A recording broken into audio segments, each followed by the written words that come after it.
Hello guys, this is Rahul Asthana, manager in Punjab Gramin bank. सो बहुत सारे लोगों के मैसेजेस आ रहे थे टेलीग्राम पे, यूट्यूब पे कि सर आप यूपी के रहने वाले हो और फिलहाल आप पंजाब में जॉब कर रहे हो। आप ये भी कहते हो कि 104 नंबर थे आपके, तो अगर इतने अच्छे नंबर थे तो आप पंजाब में क्या कर रहे हो। तो उसी गलती को आज मैं दिखाने वाला हूँ कि मैं पंजाब में क्यों हूँ, क्या गलती की थी मैंने। और वो गलती शायद आप लोगों में से दो एक लोगों ने कर रखी हैं, जितना मुझे पता चला है, मैसेजेस पे थोड़ी बात हो ही जाती है। तो गलती ये है कि देखो मुझे अपना रिज़ल्ट तो नहीं मिला, जैसे मैंने बोला था कि मेरा जो भी डेटा है वो इरेज़ हो चुका है। और मैं पाने की उसको मतलब लेने की काफ़ी कोशिश कर रहा हूँ, काफ़ी मैंने ट्राई किया, अटेम्प्ट किया, बट वो मिल नहीं रहा है। फिलहाल मुझे एप्लीकेशन मिला है, मुझे लास्ट ईयर का वो एप्लीकेशन मैं अभी आपको दिखाता हूँ कि उस एप्लीकेशन में हमने क्या गलती की थी। ये मेरा एप्लीकेशन है लास्ट लास्ट ईयर का। और ये रही मेरे प्रेफरेंसेस में आप देख सकते हो, सबसे पहले मैंने किसको रखा हुआ है, पंजाब ग्रामीण बैंक को। जी हाँ, जहाँ पे मैं वर्किंग हूँ मैंने उसी को सबसे पहला प्रेफरेंस दिया था। डोंट नो कि मैं उस कैसे, मतलब मैंने पंजाब ग्रामीण बैंक को सिलेक्ट किया था, क्योंकि उस समय वैकेंसी काफ़ी अच्छी थी, बड़ौदा यूपी ग्रामीण बैंक में प्रथमा में भी थी और शायद आर्यावर्त में भी थी। तो क्या मेंटल कंडीशन थी उस समय, आई डोंट नो।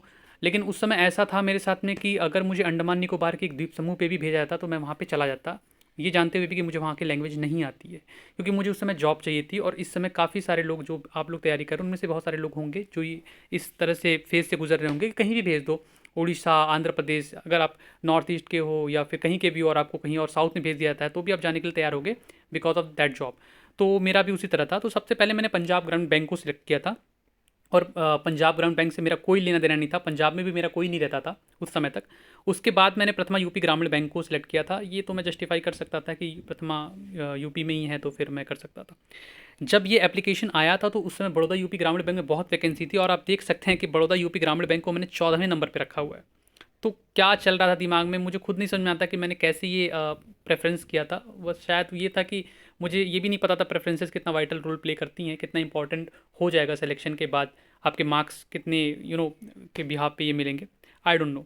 आप देख सकते हैं उसके बाद मैंने उत्तर बिहार, उत्कल ग्रामीण, उत्तर बिहार भी समझ में आता है कि मैं पास में ही होता, उत्कल ग्रामीण बैंक ओडिशा, उत्तराखंड ग्रामीण बैंक विदर्भ। एक और चीज़ मैं आपको दिखाता हूँ, आर्यावर्त बैंक का हेडक्वार्टर लखनऊ में है, मैंने इसको 42वें पोजीशन पे रखा हुआ है। मतलब आंख बंद करके शायद मैंने प्रेफरेंसेस डाले होंगे उस समय। बड़ौदा यूपी ग्रामीण बैंक का जो हेडक्वार्टर है वो भी मेरे घर के आसपास, इसका जो जोन है वो घर के मेरे आसपास है। तो अगर मैं इसको सेलेक्ट करता और ये अपनी वैकेंसी विड्रॉ नहीं करती तो शायद मैं अपने घर के आसपास होता आज 8-10 किलोमीटर में। हालांकि मुझे पंजाब में भी कोई दिक्कत नहीं है, यहाँ पे कुल के लोग बहुत सपोर्टिव हैं और काम करके यहाँ भी बहुत मज़ा आ रहा है। लैंग्वेज का थोड़ा इशू है, बट वो भी मैं धीरे धीरे सीख रहा हूँ। एटलीस्ट 2-3 लैंग्वेज तो आ ही जाएंगे मुझे, हिंदी, इंग्लिश, भोजपुरी तो आती है, अब शायद पंजाबी भी उसमें जुड़ जाए। तो ये मेरी गलती थी। आप देख सकते हैं कि मतलब अगर पंजाब ग्रामीण बैंक, अगर मेरे थोड़े कम मार्क्स आते, अब मुझे लगता है थोड़े कम मार्क्स आने चाहिए थे, शायद मुझे प्रथमा मिल जाता, फिर वो मुजफ्फरपुर के आस, मुजफ्फरनगर के आसपास का एरिया मुझे मिल जाता, या फिर बिहार भी अगर मिलता तो मुझे कोई इशू नहीं था, बिहार से यूपी ज़्यादा दूर नहीं है। तो ये थी मेरी गलती, और यही गलती आप ना दोहराएं, आप ना करें, इसलिए मैं वीडियोस बनाता हूँ। वैसे तो ये गलती आप लोग दोहरा कर चुके होंगे, जिन लोगों ने भी करना था वो कर चुके होंगे, बट इसके आगे भी मैंने बहुत सारी गलतियाँ की थी जिसको मैं रिवील करूँगा जब आप एग्ज़ाम को ये कर लेंगे, दे लेंगे। क्योंकि अभी बहुत सारे फेजेस, आपको लगता होगा exam is the toughest job, but ऐसा कुछ नहीं है। एग्ज़ाम के बाद जो अभी आएंगे ना, जो पड़ाव आएंगे वो थोड़ा सा ज़्यादा खतरनाक होंगे, वहाँ पे आप लोगों को बहुत ज़्यादा कन्फ्यूज़न होगा, इसलिए मैं उन सब चीज़ों पे वीडियो नहीं बना रहा हूँ, वो मैं बनाऊँगा टाइम आने पे। फिलहाल मैं ये कहना चाहूँगा कि टाइम आ गया है कि अब आप लोग कंप्यूटर और हिंदी या इंग्लिश पे भी लगातार फोकस करना शुरू कर दें, इक्वल फोकस करना शुरू कर दें जितना आप लोग Hindi, sorry, reasoning, math and FA में कर रहे हैं। क्योंकि एक महीना ही बचा है आप लोग के पास, एक महीने के बाद आप लोग सिर्फ रिवीजन कर पाओगे, रिवीजन के अलावा आपके पास टाइम नहीं बचेगा। अगर आप कुछ एक्स्ट्रा अटैम्प्ट करना चाहते हो तो शायद उस समय तक नहीं कर पाओगे, तो आप अपने बेसिक्स को ही मजबूत कर पाओगे जितना आपने सीखा इन 2-3-4 महीनों में। तो बस फिलहाल के लिए इतना ही। अगर मुझे अपना मार्क्स का स्क्रीनशॉट भी मिल जाता है तो आई शेयर विथ यू।